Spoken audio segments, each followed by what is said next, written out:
fastest available verbal excursion through the 21st century brain. Jan's relentless verbal barrage points to the possibilities of a potential individual assault on your own personal powers that be. A symbolic romp in, around, and through the literal world. The bane of Barcalounger thinking and the enemy of the complacent neuron. Not to be taken for any kind of psychological or medical advice.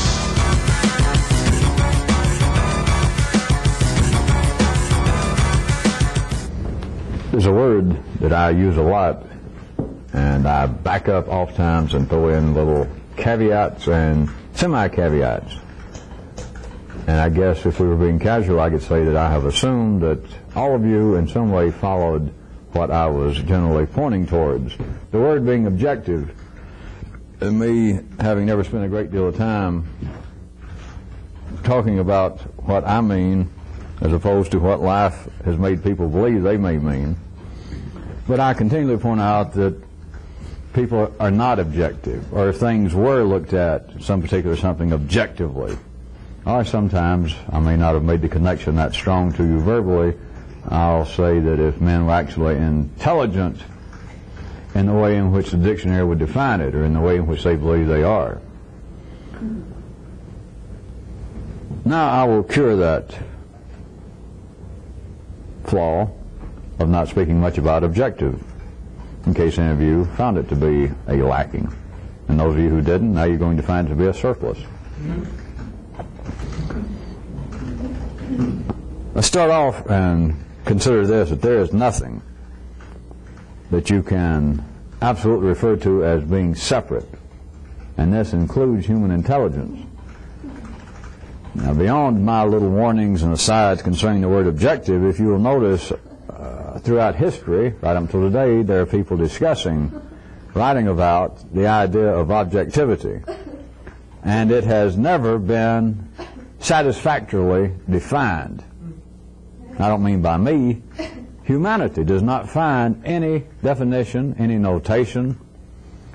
They do not find the latest discussion of objectivity to be adequate. Even the people who present the latest discussion. They cannot satisfactorily, by their own definition, by their own field, cannot satisfactorily describe, define the concept of being objective. The reason they can't is there is no such thing. That objective would be that which is free from personal feeling, comma, semicolon, based on facts. The problem that cannot be seen by the followers in the city of Old Chief Two Eyes is personal feelings are facts. Even in the city, those that are wired up to hold down the position of being an intellectual critic, an intellectual observer, they must have their brains warmed by the heat and the passion of the blood. There is no such thing as the definition the dictionary gives of objective. Free from personal feeling. Where are you going to go to get something free from personal feeling? Now, right quick, if you're really good, turn on yourself like an angry warthog and realize that if you were at city level, you got personal feelings about what I just said. If I leave it like a question, like they can't do it, or I'll make it a challenge, your own conscience would go, the hell they can't. I can. I knew somebody that could. Hey, you're right. Stick it to them again. That being your reaction to me talking about objective, being free from personal feeling based on facts.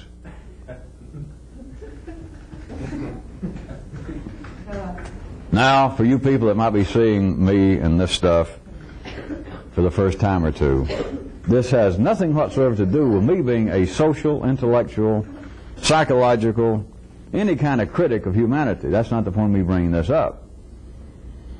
All of this has to do with being the way that life works, and it's invisible to man. Even the parts that are within the electromagnetic visual area of the spectrum the audio, the tactile, the very things that can be seen, which is still just part of the whole scenario.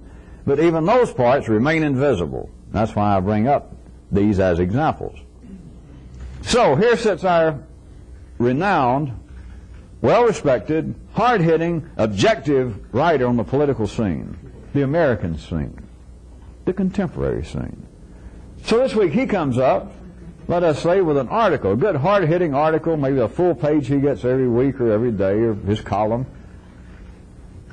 that the idea, the fact, the danger, the ever-present danger that we're going to starve ourselves off this planet, I've decided it's time for me to point out to you people, my fellow readers, that it is too abused by flows and ebbs of interest, and it's gone through perhaps 5 years ago. He'll make up some figure the last time he remembers somebody else writing an article like this, that it went through a certain spate of temporary interest, but then it gets pushed aside. But let me tell you what, listen to some of the figures. Supra. I'm telling you, the biggest danger, not the greenhouse effect, not the deterioration of the American economy, it's overpopulation, and for some reason we won't face up to it, blah, blah, blah, blah, blah, another, whatever it takes, 7,000 words to fill up his column.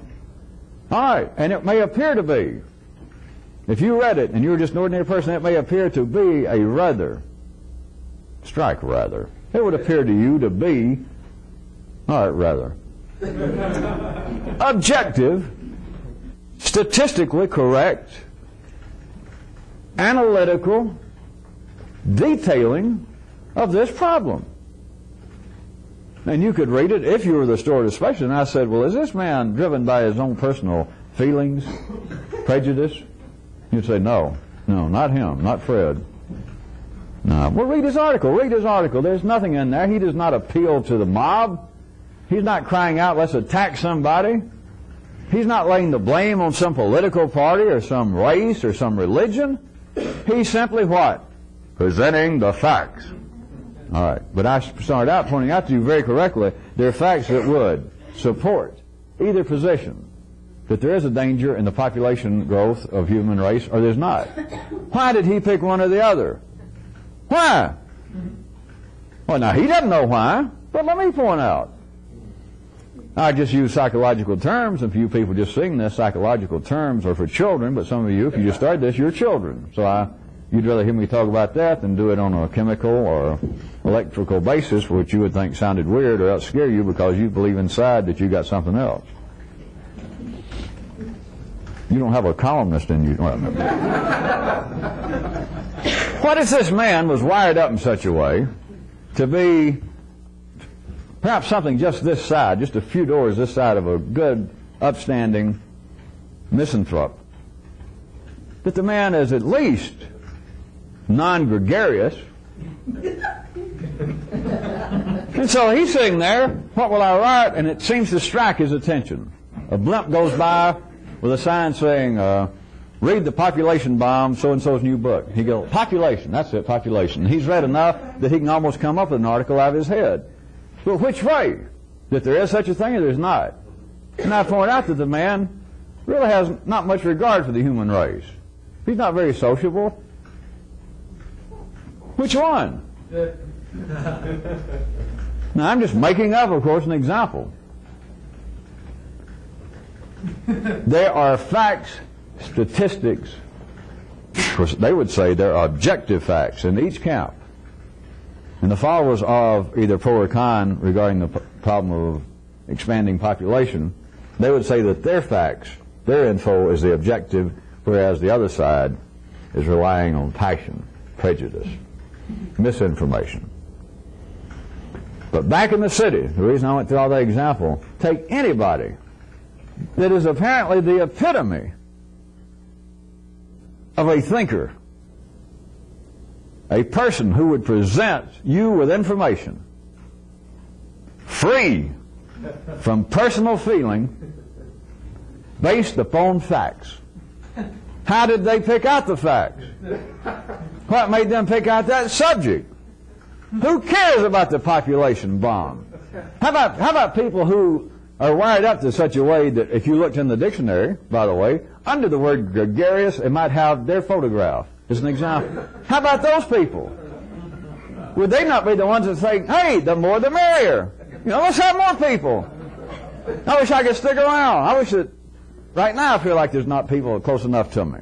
The apartment building I live in, there are 4 or 5 empty apartments up and down my hallway at any given time, and I wish people were there. We need more people.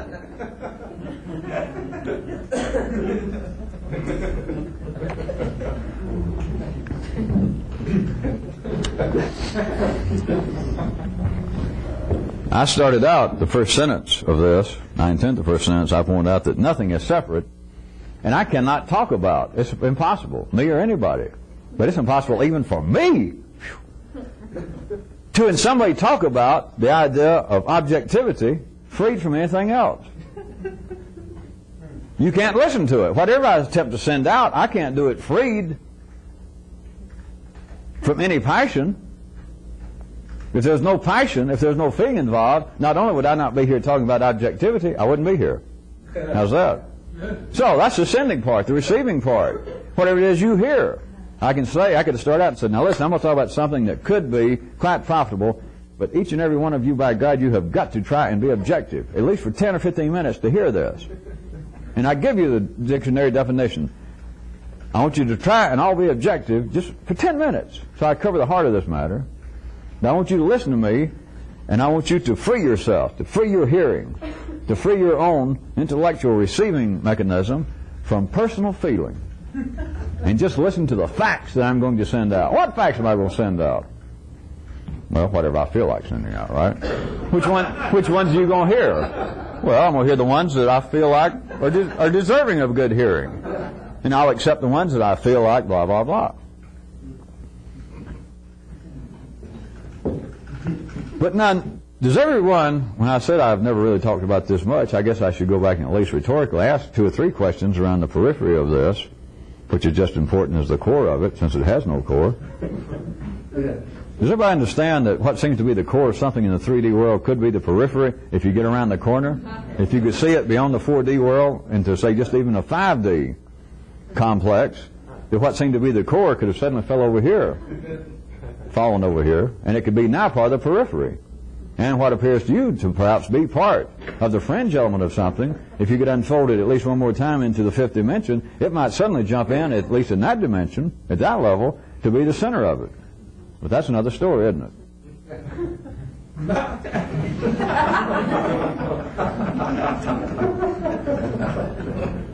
Even those who do not use the word objective, and any of you who might have a ordinarily wired up nervous system that thus far thinks is rather philosophical or theoretical, even if you never think the word objective, notice this.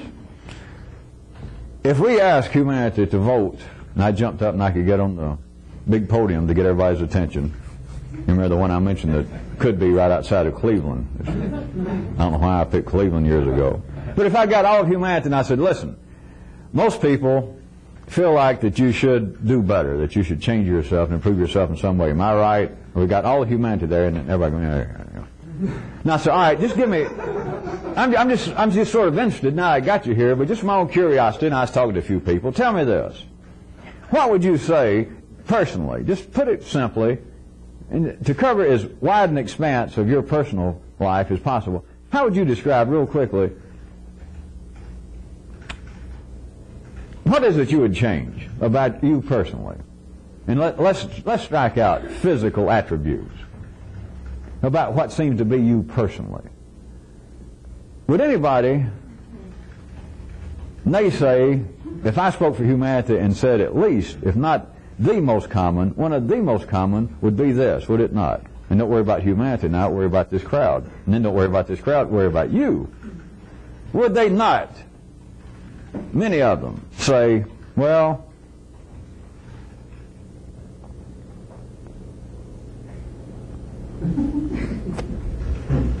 I wish I didn't go so much by the way I feel. Words to that effect. Am I not correct? All right, I wish I was not so victim of my feeling. Now, we're talking about people that perhaps would not even know the word objectivity. Just ordinary people throughout this planet. They'd say something like, well, I wish I didn't worry so much about the way I do feel. Now, if we were talking about people who are not all that literate, then if I did want to prolong us all hanging around Cleveland, I could say, well, all right, you people that said that, it's what you mean is that you would like perhaps to be led a little more by your own intelligence. And they go, yeah, that's it. That you just don't react to things about the way you feel, that perhaps you could think about them and try to get all the facts down and then try to operate on that basis. Yeah, something like that, man. Yeah, something like that. Am I not correct? So, even those who do not use the word objectivity do not think about what I'm apparently talking about being objective as opposed to just running by your feelings. Everybody on this planet is dealing with that, is made to deal with it, is made to think about it, that I am being too emotional. My whole life's been too emotional. That's how I get drug into these unsatisfying love affairs. I mean, if I could just use my brain. How many of you have heard men say that? If not yourself, we'll leave you out of it, since most of you don't qualify. But we'll say, I should have never got involved with that guy. I mean, I look at it now, I bet you guys knew it. The rest of the family, he was a drunk. He'd already had 4 wives. I mean, I must have been an idiot. That's what I do to let my feelings drag me along. And everybody says, yeah, Sarah, Mary, yeah, we know how you feel. What's the alternative?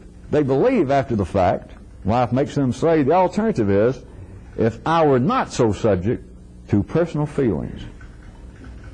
All right, consider that a fairly weak, like the violent end, not violence, violent end of the visual spectrum. All right, consider that a 50 hertz at the end of the audio spectrum. Long wavelengths, not much power, pretty weak, no force to it. That is vis-a-vis the concept of being objective as opposed to in some way being victimized by your personal feelings. Now let's run to the other end of those in the city. The more we get into civilized areas, us being at the nape of the neck of that and life's body, then you've got those commonly referred to as intellectuals in the city, and they're the ones that would say directly, well, that's what we need. That's what we all need, especially those down at the other end. But we all need it. I need it. I constantly, on my job, in my profession, in my social life, even working the crossword puzzles every Sunday, even I have to stay on guard not to let my personal feelings come in, especially me being a scientist, me being a mathematician, me being an instructor at a university. I cannot get involved in my personal feelings. I have got to stay on that line of being objective, or it's basing my life, even my personal life, as much as possible on facts, not personal feeling. Now, life has arranged things in that way. But life is not exempt from itself. And everything that happens, life has a fancy. Life has a preference. Life has a predilection. Or it wouldn't have 2 choices. For those of you that think 2 choices was in some way a curse of the gods, what if it was just 1 choice? Then it wouldn't be a choice. There's got to be 2 choices or nobody can choose anything. Life has a preference. Life has a passion. Life is not objective. Unless you're going to say, those of you that couldn't follow it when I started, when I gave the definition of objective being free from personal feeling, comma, based on facts. That's fine if you realize that the facts are that everybody has personal feelings and there are no such things as facts without personal feelings, because you can't even arrive at which facts you're talking about unless you've got some personal feeling. Because for whatever group of facts you've got an opposing group of facts. For every word you got an anonym. For every anonym you got a synonym. For every synonym you got an anonym for that. And so you got to have some feeling for which one you want. Life has a preference. Life has a passion. The passion, of course, is for growth, for increased complexity and intelligence. That's, believe it or not, sometimes you look around and you wonder, but that's what we're here for. Not just us, everybody. You could say that some people seem to perhaps be part of a union as part of a work slowdown or something. I don't know. It's none of my business. I'll let life look after itself since it's management, but that is what humans are here for. Part of the growth process is a part of an increasing degree of complexity and intelligence. But intelligence is not sans feeling. You can cut out the human brain if we're going to look at it, which is not unfair. Even I use that kind of picture. If we want to look at the human brain, the far end of the nervous system, up above the hypothalamus at least, as being human intelligence. Or I guess you could try and cut it up even further. But if you know anything about physiology, you know you can't do that. If you're going to cut it, to begin with, you kill the person. The organism, this collection of molecules, may still breathe, but the person is no longer a person. In other words, they cannot think. They display nothing of the singularity of humans. But even if you could get past that, do you know there's no place to cut? If the blood gets there, it's carrying passion. And if the blood's not getting there, if you found a part in your brain or in your toe, it's dead. You got gangrene at one end or the other. So there is no place to cut and say, well, I'm going to cut here, and we're going to get down to that old booger boo of human passion, the stuff that holds us back. Old Freud's id level is in here somewhere. We'll get down there, and what we'll do, we'll find a place that we can just perform some kind of psychic, if not ordinary surgery, and we'll cut the human brain loose and let it operate. Like some of those good old 1940 science fiction movies I used to dream about, a brain of some great guy, putting this little jar over here, formaldehyde or rubbing alcohol, and it would pulsate and think. Yeah. That's great. But you do know that literally, that's not the point. Of course, that is the point, but you and your people, you can't stand to hear it. So it's not the point that you can't do that. That's not the point. But I must point out to you that there is no place to cut. There is no line. Regardless of my diagrams, which are good diagrams and good maps, there is no place to cut and say, all right, human emotion can get to this level, and then either it can or it should stop there. And then we get into objective thought processes. If the blood gets there, passion's there. Now, everybody, you gave a little giggle. You do understand if blood does not get to some part of your body, that part of the body is dead, literally. You knew all that. It's just dead. It's going to have to be cut out, whether it be your brain or your toe. If the blood gets there, it's carrying passion. What else? You want to know the definition of blood. If you're alive, you've got feeling. If you're not alive, you've got no feeling. If some part of you is not alive, it's got no feeling. If it's got feeling, it's alive. You follow? If it's alive, it's got feeling. That includes, hate to tell you, the BRAIN, human intelligence. If life has a preference, which it do, in every juncture, it has a preference, it has a fancy. How do you believe that anything within that could be exempt in any manner? Now, the closest is this, and if you shouldn't be dancing off in some wild, useless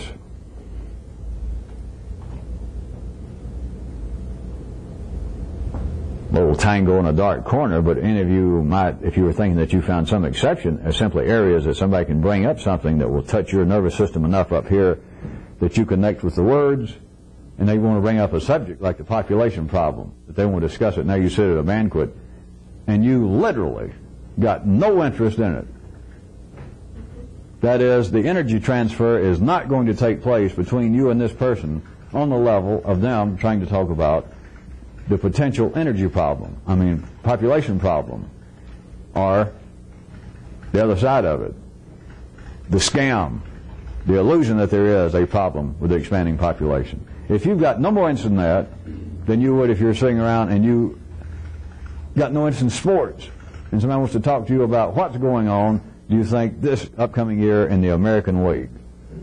And you don't even know what the American League is. You don't know what they're talking about, some kind of ball game. You don't know whether they're talking about football, baseball. You could care less. You don't know what cities have teams. You don't know anything. Now, that's the closest, if any of you were about to wander off in the corner and whirl around. But that is simply that you are not engaged in a heat exchange with the other person, with the subject, with life at that particular juncture. But otherwise, if you're going to dance to the tune, if your intellect is going to either accept, release energy, apparently in this regard, about baseball, about the possibility of a problem with the expanding population, if you are, it is a foregone physical fact that you already have a passion, you already have a preference, or you could not be interested in it. Do you hear me? Nobody ever takes that in consideration. The mind cannot ordinarily take that in consideration because it's got to have a preference about, well, is that true or not?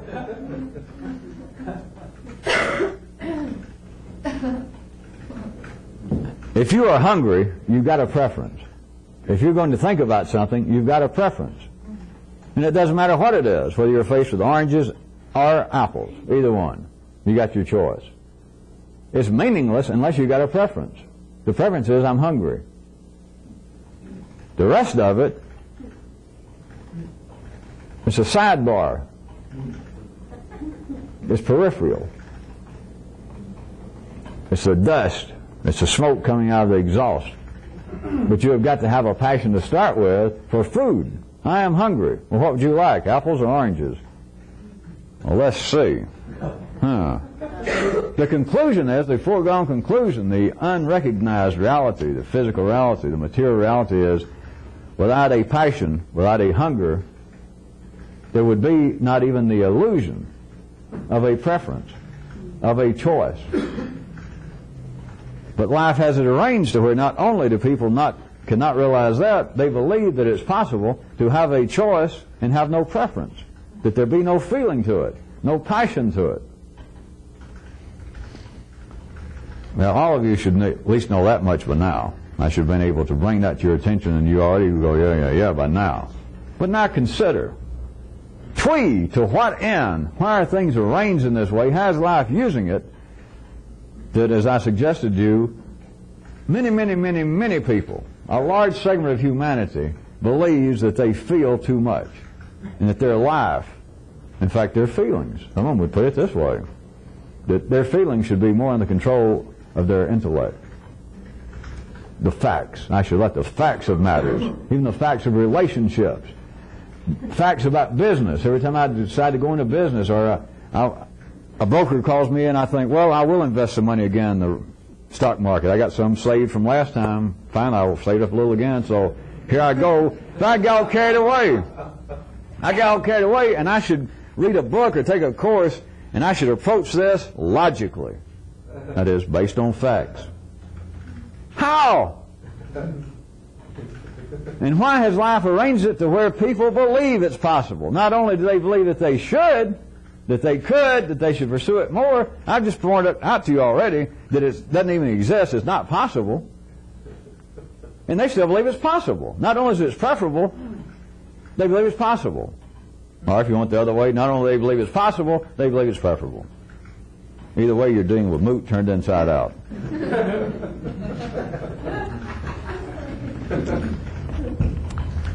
So what is it that I might suggest to you, or to try to push you to think on your own? Why is it arranged within life's body for humans to believe that there is in some way some activity in which they can be involved, the wit, thinking, that would be free? The dictionary says it is. Under objective, it doesn't stop saying an illusionary concept. He gives a whole bunch of definitions, and none of them say illusionary. And the one that I brought up, the one that has to do with this particular connotation and inflection of the word, it doesn't say an illusionary idea. It says objective, being free of personal feeling based on facts.